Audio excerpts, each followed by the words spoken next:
Hello मित्रों, नमस्कार। आप सभी का स्वागत है। आप सभी का हमारी क्लास में। मित्रों, हम लोग आर ओ मुख्य परीक्षा के प्रश्न पत्र का डिस्कशन कर रहे हैं।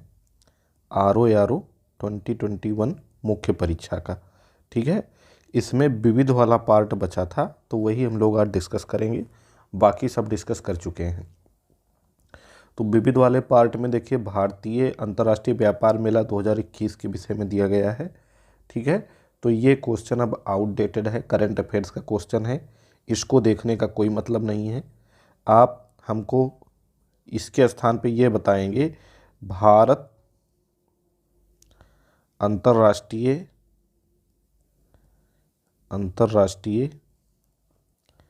व्यापार मेला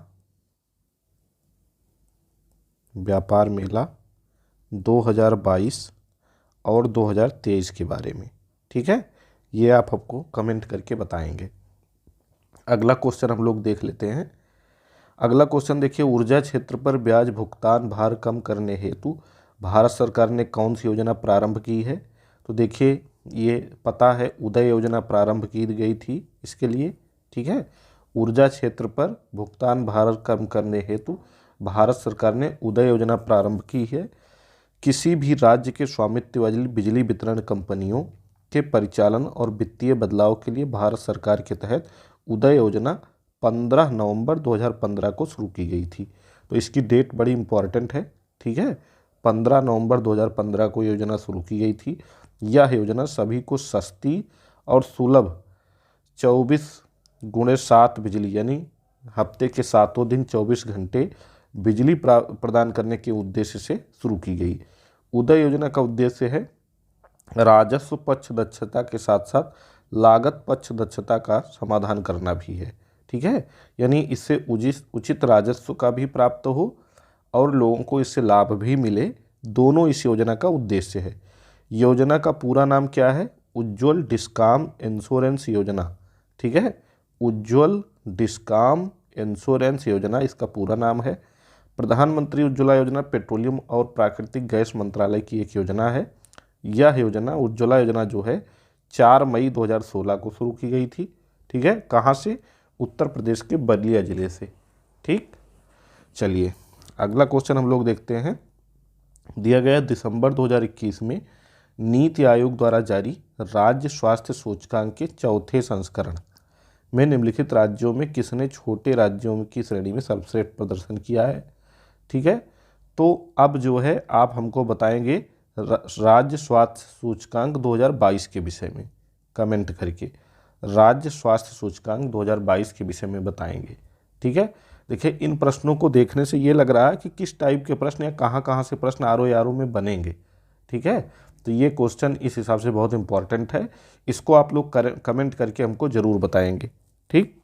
देखिए, नीचे दिया भी गया है, वर्ष 2022 में भी मिजोरम प्रथम तथा त्रिपुरा द्वितीय स्थान पर है, ठीक है। 22 में मिजोरम प्रथम और त्रिपुरा द्वितीय स्थान पर है। बड़े राज्यों में वर्ष 2022 के स्वास्थ्य सूचकांक में केरल प्रथम स्थान पर है, वहीं उत्तर प्रदेश निचले पायदान पर है, ठीक है। हालांकि अब आर ओ का एग्ज़ाम जब तक होगा तब तक, जहाँ तक है कि 2023 का भी डेटा आ जाएगा, तो वही हमारे लिए ज़्यादा इम्पोर्टेंट होगा। अगला क्वेश्चन हम लोग देख लेते हैं। दिया गया निम्नलिखित में से किस राज्य ने भारत कौशल 2021 प्रतियोगिता में सबसे अधिक पदक जीते। तो ये भी अब आउटडेटेड क्वेश्चन है, करंट अफेयर्स का क्वेश्चन है, तो इसको हमको याद करना जरूरी नहीं, ठीक है। अगला क्वेश्चन हम लोग देख लेते हैं। अगला क्वेश्चन है, जनवरी 2022 में घोषित भारत के तीसरे राष्ट्रीय जल पुरस्कार। ये भी जो है अब इम्पॉर्टेंट नहीं है, आउटडेटेड हो गया है, ठीक है। करंट अफेयर्स का क्वेश्चन है, इसको भी देखने का कोई मतलब नहीं है, ठीक। अगला क्वेश्चन हम लोग देख लेते हैं। हाँ, ये क्वेश्चन जो है जीएस का क्वेश्चन है, यूपी स्पेशल से है, ये इंपॉर्टेंट है। दिया गया है, पार्वती अर्गा रामसर स्थल के संदर्भ में निम्नलिखित में से कौन सा कथन सही है अथवा है। यह उत्तर प्रदेश के गोंडा जिले में स्थित है, बिल्कुल सही है। यह एक पक्षी अभ्यारण्य है, ये भी बिल्कुल सही है, ठीक है। ये दोनों बिल्कुल सही हैं। यहाँ पे मैं गया भी हूँ, पूरा 1-2 घंटे मैंने यहाँ व्यतीत किए थे। तो पार्वती अर्गा पक्षी विहार भारत सरकार के उत्तर प्रदेश राज्य के गोंडा जिले में है, फैजाबाद रोड पर, ये गोंडा में ही है। ठीक है, 10.84 वर्ग किलोमीटर विस्तारित एक पक्षी अभ्यारण्य है। यह रामसर सम्मेलन द्वारा अंतर्राष्ट्रीय स्तर पर निर्धारित आर्द्र भूमियों में से एक है। ठीक है, एक अंतर्राष्ट्रीय आर्द्र भूमि स्थल भी है। यह पक्षी विहार गोंडा शहर से लगभग 45 किलोमीटर दूरी पर है। ठीक है, चलिए अगला क्वेश्चन हम लोग देख लेते हैं। एक किताब के संदर्भ में निम्नलिखित सूचनाएं दी गई हैं। प्रस्तावना, विषय सूची, अध्याय, अनुक्रमणिका, शीर्षक। ठीक है, इसको कूट में सजाना है, पहले क्या रहेगा फिर उसके बाद क्या रहेगा। ठीक है, तो सबसे पहले तो इसमें क्या रहेगा, सबसे पहले इसमें अनुक्रमणिका रहनी चाहिए मेरे हिसाब से। ठीक है, अनुक्रमणिका नहीं, सबसे पहले शीर्षक होना चाहिए, फिर अनुक्रमणिका होनी चाहिए, फिर विषय सूची होनी चाहिए, फिर प्रस्तावना, फिर अध्याय। देखते हैं क्या इसका सही क्रम दिया गया है इन्होंने। देखिए वही दिया जो मैंने आपको बताया। ठीक है, सबसे पहले शीर्षक रहेगा, फिर विषय सूची रहेगी, फिर प्रस्तावना रहेगा, फिर अध्याय रहेगा, फिर अनुक्रमणिका रहेगा। ठीक है, तो विकल्प सी इसमें सही है। अनुक्रमणिका पहले रहेगा, फिर अध्याय रहेगा। ये इस हिसाब से हमें क्वेश्चन गलत लग रहा है, इन्होंने आंसर गलत दिया है। ठीक है, मेरे हिसाब से इसका उत्तर यही होना चाहिए कि सबसे पहले जो है शीर्षक रहेगा यानी 5, उसके बाद क्या रहेगा, विषय सूची रहेगा यानी 2। ठीक है, उसके बाद क्या रहेगा, उसके बाद अनुक्रमणिका रहेगा यानी कि 4, उसके बाद विषय सूची रहेगा यानी कि 5, और उसके बाद प्रस्तावना रहेगी यानी कि 1, और उसके बाद क्या बच रहा है, फिर अध्याय रहेंगे। 5 2 4 5 1 3, सॉरी 5 तो 2 बार मैंने लिख दिया, 5 2, हाँ सबसे पहले 5 यानी शीर्षक, फिर विषय सूची यानी 2, फिर 4 यानी अनुक्रमणिका। ठीक है, फिर उसके बाद 1 यानी प्रस्तावना, फिर 3 यानी अध्याय। तो 5 2 4 1 3 इसका सही वो होना चाहिए। 5 2 4 1 3 कोई है नहीं, इसलिए सटीक विकल्प सी ही है, सही बात है। 5 2 1 3 और 4 जो है यही सही हो सकता है विकल्प के हिसाब से। ठीक, चलिए अगला क्वेश्चन हम लोग देखते हैं। उद्यमिता को बढ़ावा देने हेतु स्टैंड अप इंडिया योजना संबंधित है। वेरी इंपॉर्टेंट क्वेश्चन है ये। स्टैंड अप इंडिया योजना महिला, एससी और एसटी से संबंधित है। ठीक है, एक है स्टार्टअप और एक है स्टैंड अप। ये दोनों योजनाएं काफ़ी महत्वपूर्ण हैं। स्टार्टअप योजना किसी के लिए भी संबंधित है गरीब वर्ग से, और स्टैंड अप योजना जो है ये महिला और एससी एसटी से है। स्टैंड अप इंडिया का उद्देश्य महिलाओं एवं अनुसूचित जाति और अनुसूचित जनजाति के समुदायों के लोगों को उद्यमिता को बढ़ावा देना है तथा उन्हें विनिर्माण, सेवा, व्यापार क्षेत्र, कृषि से जुड़ी गतिविधियों के क्षेत्र में ग्रीनफील्ड उद्यम शुरू करने में सहायता प्रदान करना है। ठीक, अगला क्वेश्चन है 1974 में प्रथम कृषि विज्ञान केंद्र की स्थापना निम्नलिखित में से किस स्थान पर हुई थी। ये इंपॉर्टेंट क्वेश्चन है। ठीक है, तो प्रथम कृषि विज्ञान केंद्र की स्थापना कहाँ हुई थी, पुद्दुचेरी में हुई थी। 1973 में कृषि मंत्रालय के तहत कृषि अनुसंधान और शिक्षा विभाग की स्थापना हुई। ठीक है, कृषि अनुसंधान और शिक्षा विभाग की स्थापना 1973 में हुई। वर्ष 1974 में प्रथम कृषि विज्ञान केंद्र पुद्दुचेरी या पांडिचेरी में स्थापित किया गया। कब, 1974 में। अगला क्वेश्चन हमारा है, निम्न में से किस एक शहर को स्वच्छ सर्वेक्षण 2021 में उत्तर प्रदेश में कचरा मुक्त शहर श्रेणी में स्टार रेटिंग से सम्मानित किया गया है। ठीक है, तो ये भी करंट अफेयर्स का क्वेश्चन है। तो करंट अफेयर्स के क्वेश्चन मतलब जो है अब वो रिलेवेंट नहीं है। अब नया जो आएगा या नया जो आया है 2023-24 का वो इम्पोर्टेंट है, तो इसको हम लोग नहीं देखेंगे। ठीक है, ये भी नवंबर 2021 में, ये भी इम्पोर्टेंट नहीं है। ठीक, सबसे स्वच्छ हालांकि अभी भी इंदौर है। ठीक है, लेकिन इसको करंट से अपडेट करना ज़्यादा सही रहेगा। अगला क्वेश्चन है, निम्न में से कौन हिंदुस्तानी संगीत के क्षेत्र में महान विभूति नहीं था। राजा मान सिंह तोमर, तानसेन, सदारंग अदारंग या माल गुर्जरी।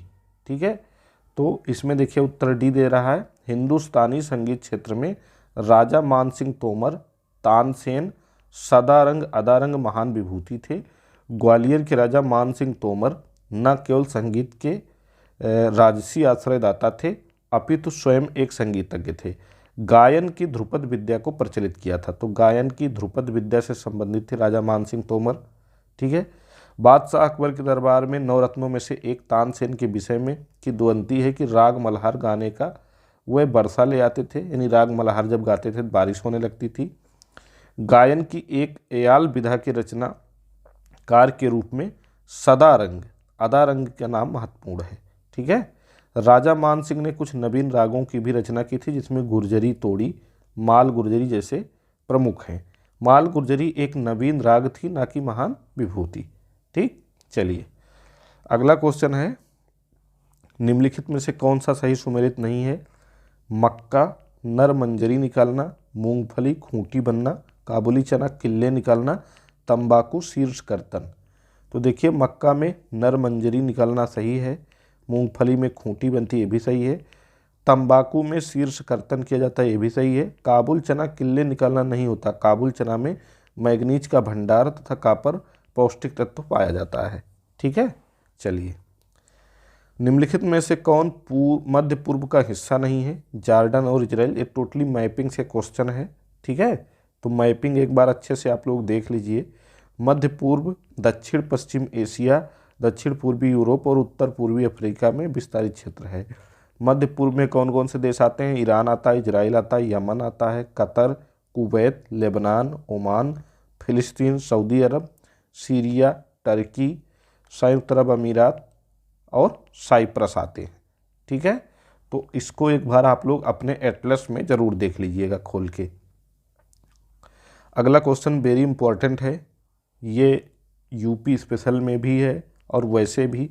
ललित कला अकादमी की स्थापना 1954 में हुई थी। संगीत नाटक अकादमी की स्थापना 1952 में हुई थी। राष्ट्रीय नाट्य विद्यालय की स्थापना 1959 में हुई। ये क्रोनोलॉजी याद कर लीजिए, यहाँ से क्वेश्चन आ सकते हैं। सांस्कृतिक संसाधन एवं प्रशिक्षण केंद्र की स्थापना 1979 में हुई थी। ललित कला अकादमी राष्ट्रीय कला अकादमी नई दिल्ली में स्थित है। संगीत नाटक अकादमी भी नई दिल्ली में है। संस्कृति संसाधन एवं प्रशिक्षण केंद्र भी नई दिल्ली में है, यानी इन सभी का मुख्यालय नई दिल्ली में स्थित है। ठीक है, तो ये याद कर लीजिए, ललित कला अकादमी 1954, संगीत नाटक अकादमी, यानी पहले ललित आया, फिर संगीत आया, फिर नाटक आया।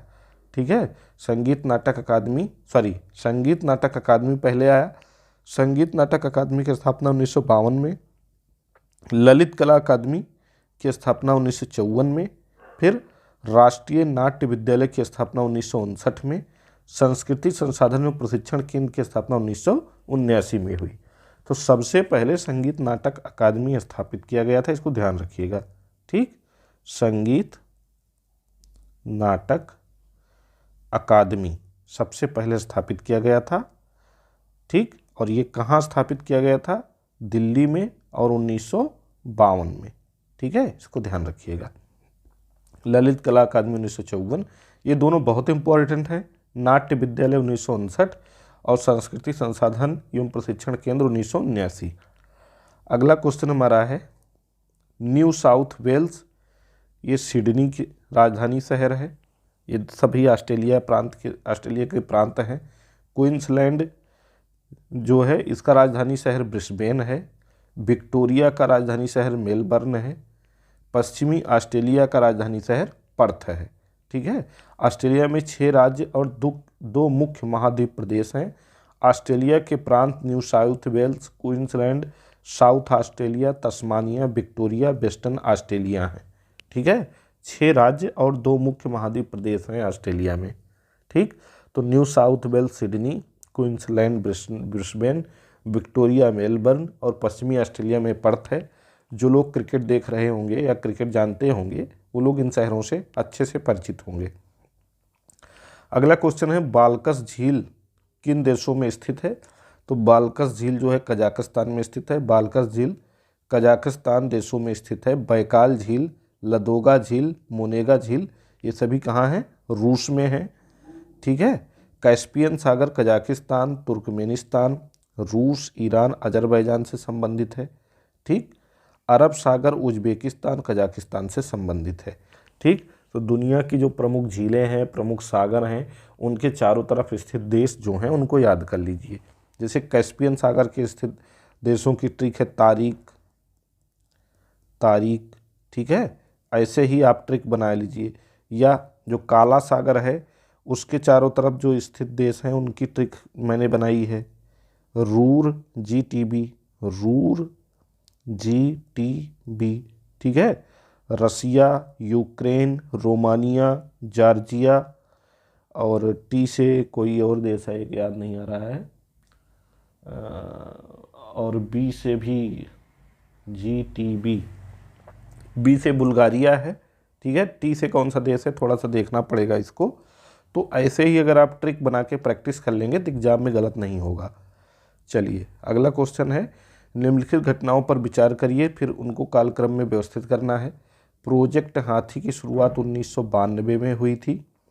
जैव विविधता अधिनियम जो है ये संभवतः 2002 में आया है। ठीक है। वन्य जीव संरक्षण अधिनियम 1972 में आया है। ठीक है। प्रोजेक्ट टाइगर 1973 में आया है। तो इस हिसाब से कौन सा कोड बन रहा है? सबसे पहले वन्य जीव संरक्षण अधिनियम आएगा यानी 3, फिर उसके बाद जो है प्रोजेक्ट टाइगर आएगा यानी 4, फिर एक प्रोजेक्ट हाथी आएगा, फिर 3 4 1 2। ए सही होना चाहिए, देखते हैं। हाँ सही है, ए सही है। ठीक है। घटनाओं का व्यवस्थित कालक्रमानुसार प्रोजेक्ट हाथी भारत सरकार के पर्यावरण और वन मंत्रालय द्वारा 1992 में प्रोजेक्ट एलिफेंट शुरू किया गया था। भारत में जैव विविधता अधिनियम 2002 को लागू करने के लिए केंद्र सरकार द्वारा वर्ष 2003 में राष्ट्रीय जैव विविधता प्राधिकरण की स्थापना की गई थी। वन्य जीव संरक्षण अधिनियम 1972 लागू हुआ। प्रोजेक्ट टाइगर की शुरुआत 1973 में हुई थी। ठीक है। अगला क्वेश्चन हमारा है, भारत सरकार ने protection of plant varieties and farmers right अधिनियम किस वर्ष पारित किया था? तो इम्पॉर्टेंट क्वेश्चन है ये। 2001 में भारत सरकार ने protection of plant varieties and farmers right अधिनियम 2001 में पारित किया। इसका निर्माण 1978 के अंतर्राष्ट्रीय नवीन पादप संरक्षण संघ के प्रावधानों के अनुरूप है। इस अधिनियम के जरिए पादप किस्म एवं कृषक अधिकार संरक्षण प्राधिकरण बना जो 2005 में अस्तित्व में आया। ठीक है। तो इस तरीके से वर्ष 2021 के मुख्य परीक्षा के प्रश्न पत्रों का भी डिस्कशन पूर्ण हुआ। हमने जो है प्रारंभिक परीक्षा के डिस्कशन 2021 का पहले ही कर लिया था। ठीक है। अब हम लोग 2016 के री एग्ज़ाम जो हुआ था, री एग्ज़ाम प्री वाला, ठीक है, उसका डिस्कशन करेंगे और उसके बाद फिर 2016 के ही मेंस एग्ज़ाम के जीएस का भी डिस्कशन करेंगे। इसका वीडियो शीघ्र आपके सामने उपस्थित होगा। तब तक आप लोग जो है ये वीडियो देखिए और लाइक शेयर कमेंट ज़रूर करिए। अगर आपने सब्सक्राइब नहीं किया है तो हमारे चैनल को सब्सक्राइब कर लीजिए, और अगर आप सब्सक्राइब कर चुके हैं तो अपने दोस्तों से सब्सक्राइब ज़रूर करवाएं, हमें सपोर्ट करें ताकि हम आपके लिए और अच्छी अच्छी चीज़ें लेकर आते रहें। मिलते हैं अगली क्लास में जल्दी ही, तब तक आप लोग पढ़ाई करते रहें। धन्यवाद।